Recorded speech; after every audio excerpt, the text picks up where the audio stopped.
Selamat datang di channel Alur Donghua. Sebelum menonton, silahkan subscribe, biar Mimin tambah semangat update-nya.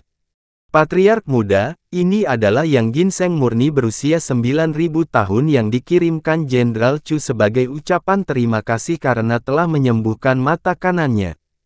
Oh, kirimkan ke Medicine Pavilion. Patriark muda, Istana Adipati Ungu yang Gyeokziyi seberat 150 kg ini dikirimkan sebagai ucapan terima kasih karena telah menyembuhkan luka pembuluh darah dalam tuan muda ketiga mereka. Oh, kirimkan ke Medicine Pavilion. Patriark muda, ini adalah manik penangkal kejahatan bintang 9, yang dikirim oleh Istana Duke Suan. Hanya ada 3 di antaranya di seluruh alam iblis ilusi.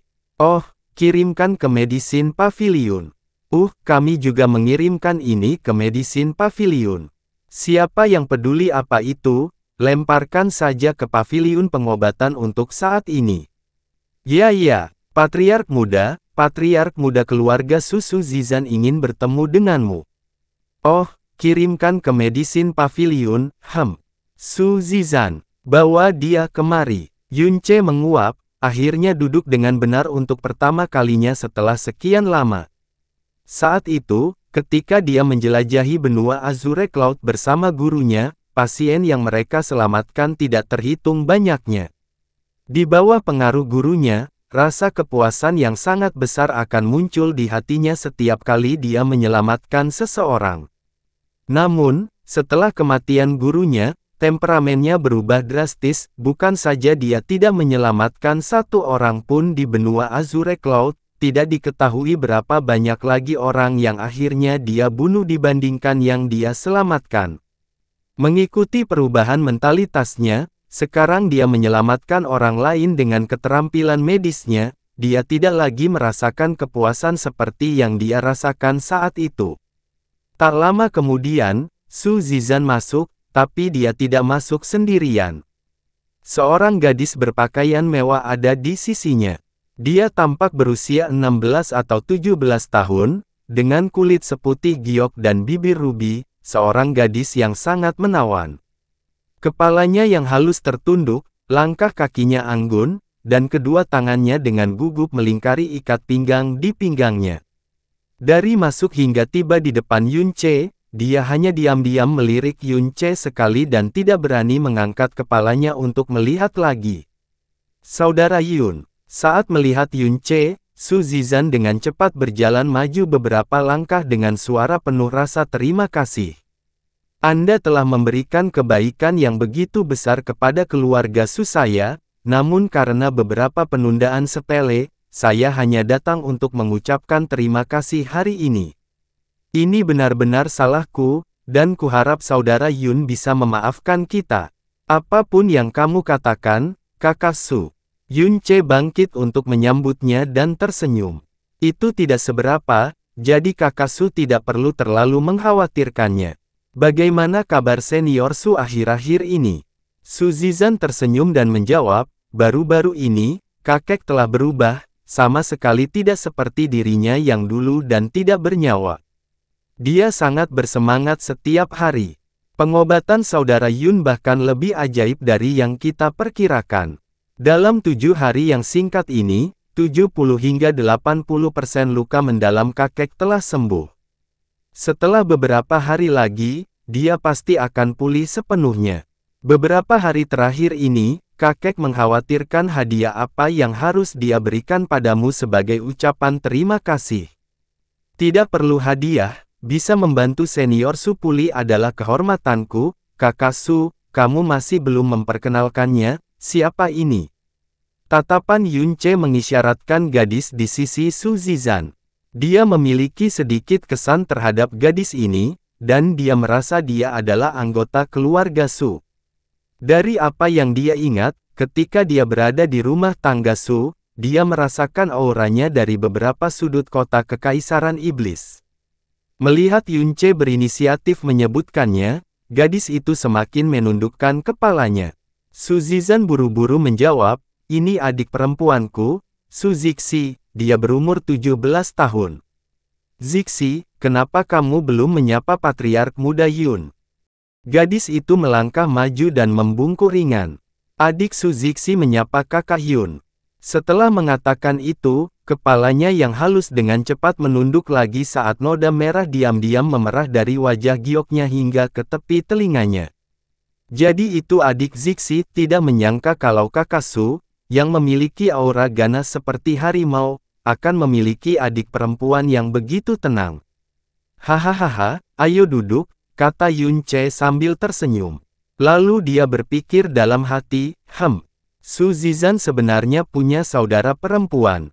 Sepertinya mereka adalah saudara kandung, tapi untuk apa dia membawa adiknya? Tidak terima kasih. Su Zizan melambaikan tangan, lalu menjadi malu. Kakak Yun, sebenarnya aku datang kali ini karena adik perempuanku, Su Zizan berhenti bicara. Kemudian, transmisi suara yang sangat terkonsentrasi terdengar di samping telinga Yun Che. Ketika kakak Yun sedang merawat kakekku hari itu, adikku sebenarnya ada di ruang samping. Saat kakak Yun pergi, adikku selalu linglung dan tidak punya pikiran, nafsu makan. Kakek berkata bahwa dia menderita penyakit jantung yang hanya bisa disembuhkan oleh saudara Yun. Itu sebabnya dia berkata aku harus membawa adik perempuanku ke kakak Yun bagaimanapun caranya, dan dia bahkan mengatakan bahwa begitu aku membawanya, aku harus segera pergi. Su Zizan terbatuk ringan sekali, lalu berkata dengan tangan terkulai, adik perempuanku sakit, tetapi dengan keterampilan medis saudara Yun yang melampaui langit, itu seharusnya tidak menjadi masalah.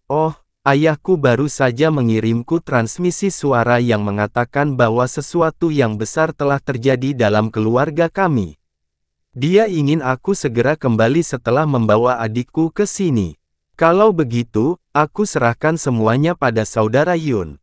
Setelah dia benar-benar pulih, saya pasti akan mentraktir saudara Yun dengan baik. Saya akan pamit sekarang.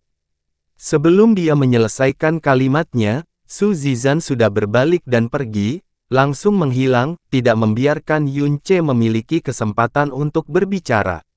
Dalam pikiran Yun Che, beberapa burung gagak terbang dalam garis lurus. Kotoran, apa-apaan, keluarga Sumu masih keluarga penjaga, oke. Gadis kecil ini masih putri dari kepala keluarga Su, tahu. Anda benar-benar aktif membagikannya secara gratis. Dan itu bahkan ide Su Hongbo. Di mana integritas keluarga Sumu? Sebenarnya, Pak Tua Su jelas bukan seseorang tanpa integritas. Sebaliknya, dia sangat cerdik. Saat itu, Yun Che benar-benar menggerakkan hatinya, dan beberapa hari setelahnya, dia mulai memahami segalanya tentang Yun Che. Putusannya, ini adalah pria dalam wilayah yang tidak dapat dijangkau oleh siapapun, seseorang yang telah sepenuhnya melampaui Yun King Hong di masa lalu. Dia baru muncul pada usia 20 tahun, namun namanya telah mengguncang seluruh iblis ilusi. Pencapaiannya di masa depan mungkin benar-benar tak terbayangkan. Jika seseorang mengatakan dia akan mengawasi seluruh alam iblis ilusi di masa depan, mungkin tidak ada yang akan meragukannya sama sekali. Meskipun dia baru saja tiba di keluarga Yun belum lama ini, demi keluarganya, dia tidak ragu menghadapi Duke Huai, yang memiliki kekuatan absolut. Untuk menyelamatkan permaisuri setan kecil, dia tidak ragu untuk berani menghadapi bahaya dan memasuki lembah api gagak emas. Itu sudah cukup untuk membuktikan bahwa dia bukanlah orang jahat. Sebaliknya, dia adalah orang yang menghargai hubungan dan kebenaran. Ada informasi lain, dia belum boleh menikah. Dia hanyalah calon cucu ipar yang sempurna di dunia. Menyusul terungkapnya keterampilan medisnya yang mengejutkan, prestisenya semakin berkembang, mencapai setinggi matahari di siang hari. Keluarga-keluarga yang memiliki status sosial yang baik memiliki anak perempuan, dan selama otak mereka berfungsi, jika mereka memikirkan calon menantu nomor 1, mereka pasti akan memikirkan Yun Che. Saat ini, kota Kekaisaran Iblis sedang tidak damai karena dampak dari kekacauan tersebut, jadi sepertinya tidak ada orang yang melamar keluarga Yun, atau mungkin mereka tidak berani. Oleh karena itu, Pak Tua Su segera memutuskan untuk memilikinya, seseorang secara pribadi, mengirimkan barangnya. Su Zixi adalah putri keluarga Su dan merupakan pasangan yang cocok untuk Yun Che. Usia mereka lebih cocok dari sebelumnya, dan temperamennya juga merupakan salah satu yang disukai pria. Dia bahkan sangat cantik, dia tidak percaya bahwa Yun Che tidak akan menerima pengirimannya. Jika dia terlalu khawatir tentang wajah dan terlambat mengambil tindakan, dia mungkin harus menjadikannya selir. Jadi, situasi seperti ini yang membuat Yun Che benar-benar bingung terjadi. Su Zixi diam-diam berdiri di tempatnya dan rona wajahnya tidak surut untuk waktu yang lama. Kepala halusnya menunduk, tidak berani melirik Yun Che lagi, dia gugup dan tersipu malu, tapi sepertinya dia tidak menolak pengaturan Su Hongbo yang sangat tidak masuk akal. Keduanya tetap diam, dan suasana menjadi sangat canggung. Dalam situasi seperti ini, jelas tidak pantas untuk membuat gadis itu berbicara terlebih dahulu. Yun Che maju beberapa langkah. Ketika dia mendekatinya, dia bisa mendengar suara jantungnya yang berdebar kencang. Di mana, di tubuhmu yang membuatmu merasa tidak nyaman? Aku, Su Zixi dengan gugup memegang erat ikat pinggang gaunnya. Melihat gadis itu tidak tahu harus menjawab apa, Yun Che tersenyum sambil mengulurkan tangannya. Ulurkan tanganmu, biarkan aku memeriksa denyut nadimu. 70 hingga 80% kondisi seseorang dapat diperkirakan hanya dengan memeriksa denyut nadinya. Melihat Yun Che mengulurkan tangannya, Su Zixi membuka mulutnya dan kemudian perlahan-lahan mengulurkan tangan kecilnya yang putih bersih, dia baru mengulurkannya setengah sebelum Yun Che meraihnya. Ah, Su Zixi menangis pelan, tanpa sadar menarik tangan kecilnya. Namun, itu dipegang erat oleh Yun Che, menyebabkan rona merah di wajahnya menyebar sampai ke lehernya yang bersalju saat dia menundukkan kepalanya begitu rendah hingga mencapai dadanya. Ini adalah pertama kalinya tangan gioknya dipegang oleh seorang pria, dan suhu panas seorang pria, serta sensasi tangan Yun Che, hampir menyebabkan jantungnya melompat keluar dari dadanya. Tangan Yun Che terus maju, mulai dari tangannya hingga pergelangan tangannya, namun dia tidak menguji denyut nadinya. Sebaliknya, dia tersenyum ketika dia melihat rasa malunya dan berkata, "Adik Zixi, Anda tahu, saya sebenarnya punya rahasia yang tidak diketahui siapapun." Su Zixi mengangkat kepalanya, dan perlahan menatapnya dengan mata kabur. Rahasia ini adalah, wajah Yun Che mendekat saat senyumannya menjadi berbahaya, "Aku, sebenarnya sangat mesum." Mata indah Su Zixi sedikit bergetar. Dia membuka bibirnya dan menatap kosong ke arah Yun Che di dekatnya. Lalu, tiba-tiba, suara "puff" terdengar tepat sebelum dia mulai tertawa. Senyuman gadis itu cerah dan indah, menghangatkan hati. Jika bukan karena kekebalan Yun Che yang sangat kuat, dia mungkin akan kehilangan akal. Setelah hening sejenak, dia berkata dengan lemah, "Aku baru saja mengatakan bahwa aku sangat mesum, kamu tidak takut.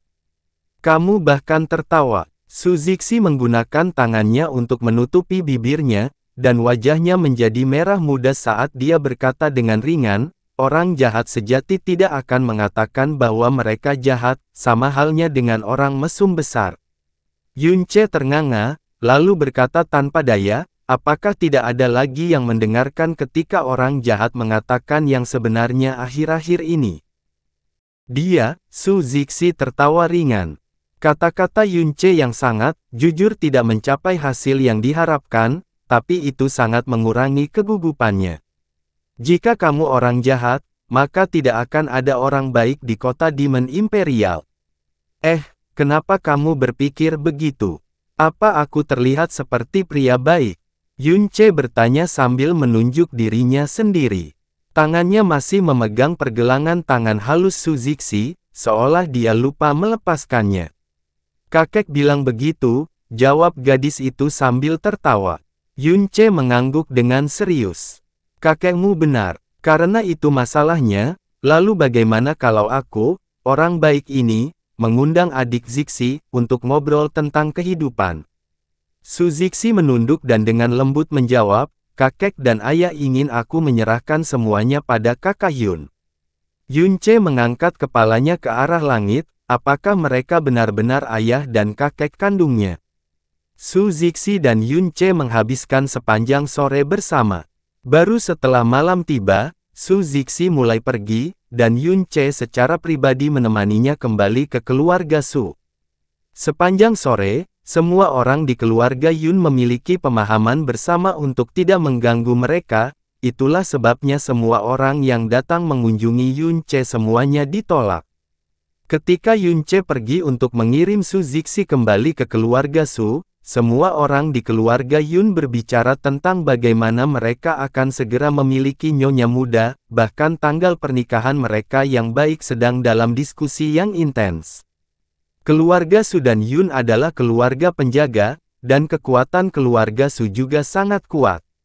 Status, latar belakang, temperamen, penampilan, dan bakat bawaan putri keluarga Su sangat sempurna. Dilihat dari semua sudut, dia lebih cocok menjadi calon nyonya muda mereka. Yunce mengantar Su Zixi ke depan pintu keluarga Su sebelum kembali. Begitu dia melewati pintu, dia sudah diseret ke samping oleh Mu Yurou yang berseri-seri. "CR, apa pendapatmu tentang nona muda keluarga Su? Adik Zixi?" Yunce bahkan tidak berpikir, dan dengan jujur menjawab, temperamen yang sederhana dan anggun yang tidak kehilangan aura mulianya. Wataknya lembut dan anggun namun tidak sampai menjadi lemah. Terlihat cantik juga, sosoknya juga, singkatnya, dia gadis yang sangat menawan. Mendengarkan komentar Yunce, Mu Yurou mulai tersenyum dengan sikap ambigu, "Jadi, kamu sangat menyukai Zixi?" "Ya," Yunce tersenyum dan berkata, "jadi aku mengadopsi dia sebagai adik perempuanku." "Adik perempuan? Tentu saja." Yunce terkekeh, "Kalau tidak, apakah kamu ingin aku menikahinya agar ibu dapat memiliki menantu perempuan?" Mu Yurou tiba-tiba terdiam, dan berkata dengan bingung, "Anak ini Zixi berpengetahuan luas, banyak pria di kota kekaisaran iblis mengaguminya. Kamu tidak punya perasaan apapun padanya." "Tentu saja aku punya perasaan padanya," kata Yunce terus terang, "tapi, perasaan seperti ini jelas bukan tipe antara pria dan wanita. Itu adalah kekaguman sederhana terhadap seorang wanita cantik, dan hanyalah sebuah keinginan posesif, atau disebut sebagai naluri seorang pria, atau suatu kebiadaban yang paling keji. Aku tidak bisa membinasakan seseorang hanya karena alasan ini, kan?" Tapi Mu Yurou tertawa dan berkata, "Kalian berdua baru pertama kali bertemu, tentu saja mustahil bagi kalian berdua untuk mengembangkan perasaan antara pria dan wanita secepat itu. Tapi kamu punya perasaan, kagum, setidaknya itu berarti kamu tidak menolaknya, dan kamu bahkan menyukainya. Permulaan ini sudah cukup, dan Anda akan segera mengembangkan hubungan dengannya. Ibu, kamu sepertinya sangat menyukai Zixi. Kamu ingin aku menikahkannya dengan keluarga kita?" kata Yunce dengan wajah tidak berdaya. "Tentu saja." Mu Yurou tersenyum dan berkata, "Anak ini Zixi, siapapun yang melihatnya akan menyukainya. Bahkan jika keluarga Su tidak mengajaknya bertemu denganmu sendiri, aku, ibumu, sudah bersiap untuk membicarakan masalah ini dengan keluarga Su. Di seluruh alam iblis ilusi, tidak banyak gadis yang cocok dengan putraku, tapi Zixi tentu saja termasuk salah satunya. Semua orang di keluarga mengira kalian berdua diciptakan untuk satu sama lain. Jika Anda terus ragu-ragu dan membiarkan pria lain dari keluarga lain menghubunginya terlebih dahulu, itu akan memalukan." Yunce mengusap keningnya dengan frustrasi dan berkata, "Ibu, aku akan jujur padamu, aku tidak cocok untuknya, dan bahkan sangat tidak cocok."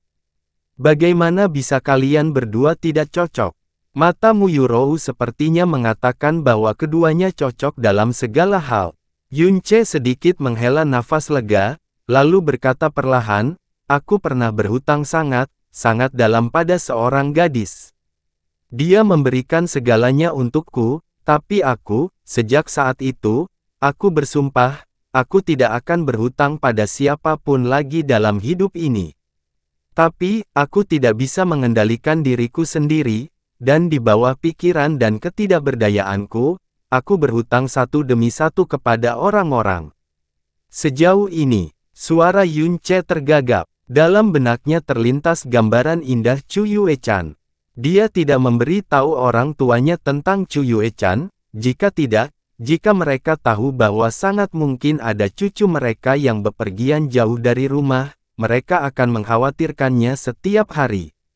Dan Chang Yue, mereka telah menikah selama lebih dari 3 tahun, tetapi waktu yang mereka habiskan bersama sangatlah singkat. Yang tersisa baginya hanyalah kekhawatiran dan patah hati berulang kali. Ibu, seharusnya ibu melihat dan merasakan bahwa ada banyak hal yang tidak biasa pada diriku selama ini. Dan ini, semua memutuskan bahwa hidupku ditakdirkan mustahil untuk damai. Bahkan jika aku menjalani kehidupan yang paling biasa, berbagai konflik akan terus menarikku. Yun Che berkata dengan tenang, dan Zixi, meskipun dia dilahirkan dalam keluarga penjaga, kepribadiannya tertutup, lembut seperti air, menunggu untuk ditunangkan sebelum menikah, dan setelah menikah dia akan menetap di rumah. Bagi kebanyakan pria, dia akan menjadi calon istri yang sempurna, tapi dia jelas tidak cocok untukku. Jika dia menikah denganku, aku mungkin akan menghancurkan hidupnya.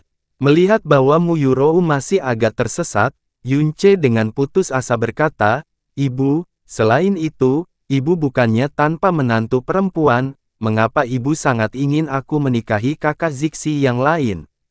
Baiklah, aku berjanji pada ibu, menantu perempuanmu pasti tidak lebih buruk dari kakak Zixi. Mungkinkah penampilannya juga tidak lebih buruk dari Zixi? Mu Yurou bertanya dengan senyum yang dipaksakan di wajahnya. Sepertinya dia sangat peduli dengan penampilan menantunya. Tentu saja, kata Yun Che tanpa ragu-ragu. Melihat Mu Yurou tampak ragu-ragu di matanya, dia mengangkat kepalanya dan berkata dengan sangat serius, Ibu, aku memberitahumu dengan sangat bertanggung jawab. Menantu perempuan Anda, tanpa menyebutkan kualitas lainnya, hanya sekedar penampilannya, dia akan menang melawan Sister Zixi dengan sangat banyak. Oh, mata Mu Yurou sedikit menyipit, ibu tidak begitu percaya ini. Zixi bukanlah kecantikan biasa. Di seluruh kota Kekaisaran Iblis, hanya ada sedikit orang yang bisa dibandingkan dengannya. Mungkinkah penampilan menantu perempuan yang kamu temukan untuk ibu seperti permaisuri iblis kecil, seperti bidadari yang jatuh dari surga? Aku tidak bisa bilang kalau dia bisa dibandingkan dengan permaisuri iblis kecil, tapi mereka masing-masing punya kekuatan. Yun Che mengangguk tanpa ragu-ragu. Penampilan permaisuri iblis kecil memang sudah sangat cantik, tapi apakah itu Chu Yue-chan atau Xia King Yue, mereka berdua tidak lebih buruk darinya. Bagaimanapun juga, istri pertamaku adalah orang nomor 1 di Blue Wind Nation. Tepat ketika kata-kata itu keluar dari mulutnya, suara Yun Che langsung terhenti, dan dia merasakan firasat buruk. Seperti yang diharapkan, Mu Yurou berbalik dan menatapnya, istri pertama. Mungkinkah ada istri kedua, istri ketiga, dan simpanan? Ini, sudut alis Yun Che bergerak-gerak. Dia menundukkan wajahnya, dan berkata dengan jujur, baiklah, saya akan mengatakan yang sebenarnya. Sebenarnya, kalian mempunyai 2 menantu perempuan, yang pertama adalah yang sudah kusebutkan kepada kalian berdua sebelumnya, Xia Tiyue, yang telah dijodohkan dengan Xiao Yun ketika mereka masih anak-anak. Dan kami menikah 6 tahun yang lalu. Penampilannya memang bisa dibandingkan dengan permaisuri iblis kecil, dan dia dikenal publik sebagai kecantikan nomor 1 di Blue Wind Nation. Yang lainnya bernama Chang Yue. Kami menikah 3,5 tahun yang lalu, dan dia adalah satu-satunya putri Blue Wind Nation. Mu Yurou mengangkat alisnya, Yang satu adalah kecantikan nomor satu di Blue Wind Nation, yang lainnya adalah satu-satunya putri Blue Wind Nation. Selera anakku memang lumayan. Tapi hanya wanita seperti itu yang cocok untuk anakku. Nada suara Mu Yurou sangat menyenangkan, dan bahkan ada lebih banyak kebanggaan. Namun setelahnya, alisnya diturunkan, dan berkata dengan nada sentimental, CR sudah mempunyai 2 istri. Ibu tidak ada di sana saat pernikahan itu, dan sekarang aku bahkan belum melihat seperti apa rupa menantu perempuanku. Yunce langsung berkata, Ibu, jangan khawatir. 2 bulan lagi, ketika luka ayah sudah sembuh total, saya akan menggunakan bahtera dalam yang telah saya sebutkan kepada kalian berdua sebelumnya untuk kembali ke benua langit yang mendalam. Pada saat itu, aku pasti akan membawa mereka kembali untuk menemui kalian berdua. Tapi, meskipun istri putriku pasti bersedia untuk kembali bersamaku, temperamen istriku King Yue sangat berbeda dari wanita biasanya. Jadi apakah dia akan mau atau tidak bersedia untuk kembali bersamaku, aku tidak yakin. Kalau begitu ibu harus memikirkan hadiah apa yang harus dia persiapkan saat bertemu mereka. Mu Yurou tersenyum. Melihat ekspresinya, dia tampak agak gugup saat bertemu dengan menantu perempuannya untuk pertama kalinya. Jika kamu tidak ingin menikahi Zixi, ibu akan memberitahu keluarga Su secara eksplisit. Omong-omong, bagaimana jika permaisuri iblis kecil ingin menikahkan Zixi denganmu, lalu apa yang akan kamu lakukan? Menikahinya denganku. Mengapa permaisuri iblis kecil akan menikahkan Zixi denganku? Kata Yunce dengan bingung. Oh, melihat reaksi Yunce, Mu Yurou juga menjadi bingung. Bukankah seharusnya permaisuri iblis kecil tahu tentang kalian berdua? Mungkinkah kalian tidak bertemu di sore hari? Sore hari, permaisuri iblis kecil datang pada sore hari. Yunce tercengang. Mu Yurou mengangguk, permaisuri iblis kecil datang mengunjungi ayahmu untuk melihat bagaimana lukanya telah sembuh, dan dia bertanya secara khusus tentangmu. Aku memberitahunya bahwa kamu mungkin berada di halaman belakang, dan kemudian dia langsung menuju ke halaman belakang. Mungkinkah dia tidak datang mencarimu, tapi dia segera pergi?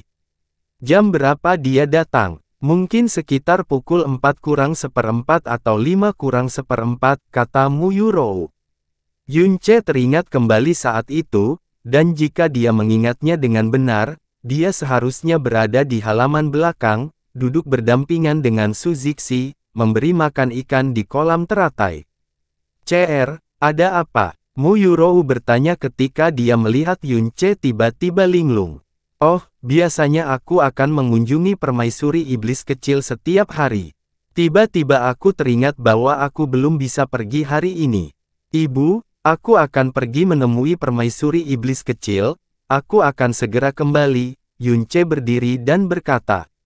Segera pulang, meskipun Mu Yurou menyadari sesuatu yang aneh pada Yunce, dia tidak bertanya lagi.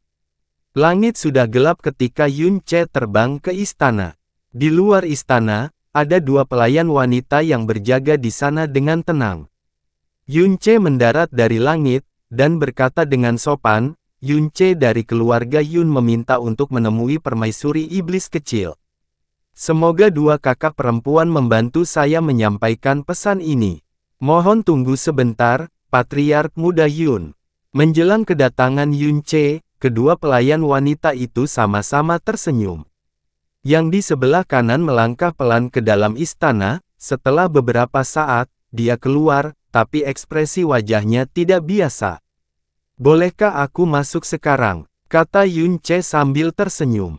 Patriark Muda Yun, harap tunggu. Petugas wanita itu mengulurkan tangan dan menghalanginya.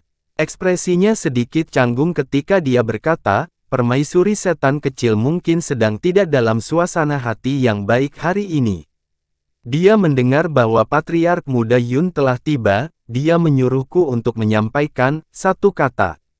Satu kata. Yunce menyipitkan matanya, tubuhnya sedikit mencondongkan tubuh ke depan dan berkata, apakah itu? Enyahlah. Petugas wanita itu panik, menundukkan kepalanya, dan hanya berkata dengan suara kecil, "Iya." Hahaha. Yang mengejutkan kedua pelayan wanita itu, bukan saja Yunce tidak marah, dia malah tertawa keras, dan tawanya yang keras tidak kaku sama sekali.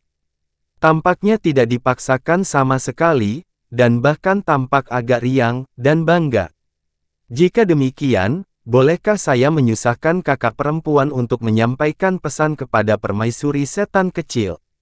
Yunce tersenyum dan berkata, yang pertama adalah, jika orang-orang dari keluarga Su meminta permaisuri iblis kecil untuk menikahkan Su Zixi denganku, dia sama sekali tidak bisa menyetujuinya, karena Zixi sudah menjadi saudara angkatku. Hal kedua, aku sudah enyah dengan patuh. Jika permaisuri iblis kecil sudah sekesal ini, aku akan mencoba untuk tidak terlalu tampil di hadapannya. Dua kakak perempuan, terima kasih atas kerja kerasmu menjaga malam. Yunce mengucapkan selamat tinggal. Yunce terbang ke udara, dan dengan cepat menghilang ke dalam malam. Dia menyuruhmu nyahlah, tapi kamu tertawa begitu memuaskan. Apakah ada yang salah dengan otakmu? Jasmine berkata dengan suara rendah. Jika dia tidak menyuruhku pergi dan malah membiarkanku menemuinya dengan damai, aku mungkin akan lebih kecewa. Yunce tertawa dan berkata. Jelas sekali, suasana hatinya cukup baik saat ini. Bagaimanapun, tidak peduli seberapa kuatnya seorang wanita, dia akan memiliki semacam kelemahan dalam kepribadiannya. Bersikap lembut padanya tidak ada gunanya. Menjadi kuat padanya bahkan lebih mustahil, baik pendekatan lembut maupun paksaan tidak berhasil padanya, tapi dia sepertinya bisa cemburu. Waktu berlalu hari demi hari. Dengan meredanya gangguan Duke Huai, suasana keras di kota kekaisaran iblis perlahan menghilang. Satu-satunya hal yang tidak menjadi pingsan adalah prestise kaisar tak kasat mata dari permaisuri iblis kecil. Entah itu keluarga penjaga atau banyak istana Duke, mereka semua mematuhi perintah permaisuri iblis kecil dengan penuh rasa hormat dan ketakutan, dan tidak ada yang berani untuk tidak mematuhinya sama sekali. Namun 1 bulan lagi telah berlalu, dan masih belum ada berita apapun tentang Duke Ming. Dia sepertinya telah menemukan tempat yang sangat terpencil dan menyembunyikan dirinya. Meskipun Yunce ingin kembali ke benua langit yang mendalam siang dan malam, dia tidak bisa meninggalkan Yun Qinghong dengan lukanya. Dia merawat Yun Qinghong setiap hari secara teratur, dan dia menggunakan sisa waktunya untuk mengembangkan seni awan ungu. Terkadang dia pergi ke paviliun pengobatan untuk memurnikan beberapa pelet, terkadang dia pergi ke paviliun artefak untuk mencari beberapa pedang untuk diberikan kepada Honger, terkadang dia akan membantu orang mengobati luka mereka, terkadang dia akan bertukar gerakan dengan murid-murid muda di klan.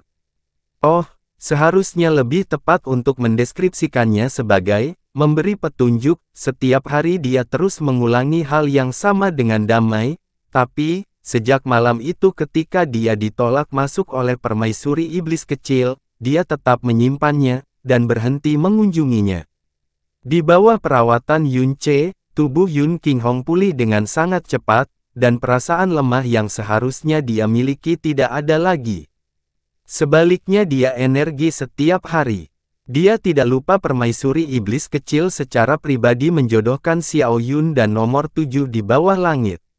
Yun Qinghong memilih hari yang baik, membawakan hadiah pertunangan, dan berkunjung untuk melamar secara pribadi, meskipun ambisi terbesar di bawah langit telah mengakui Xiao Yun dan nomor 7 di bawah langit, sebagai senior dari pihak pengantin wanita, menghadap keluarga Yun, berkunjung, dia masih tampak agak menyendiri. Ekspresinya tenang, dan tidak hanya tidak ada kegembiraan, terkadang ada kepahitan dan kekecewaan. Namun, ketika Yun Qinghong mengeluarkan salah satu hadiah pertunangan, 10 pelet tuan, kursi giok putih di bawah ambisi terbesar di bawah langit langsung meledak, dan seluruh keluarga bawah langit juga segera meledak. Ketika ambisi terbesar di bawah langit mengambil alih 10 pelet tuan, rambut di sekujur tubuhnya bergetar. Dia bahkan diam-diam menghitung dalam pikirannya, bahkan jika seseorang ingin membeli putrinya dengan 10 pelet tuan, dia mungkin akan meluangkan waktu untuk mempertimbangkannya. Tanggal pernikahan Xiao Yun dan nomor 7 di bawah langit diselesaikan dengan cepat. Itu akan terjadi 1 bulan kemudian, yang juga merupakan tanggal di mana Yun Ce berencana untuk pergi.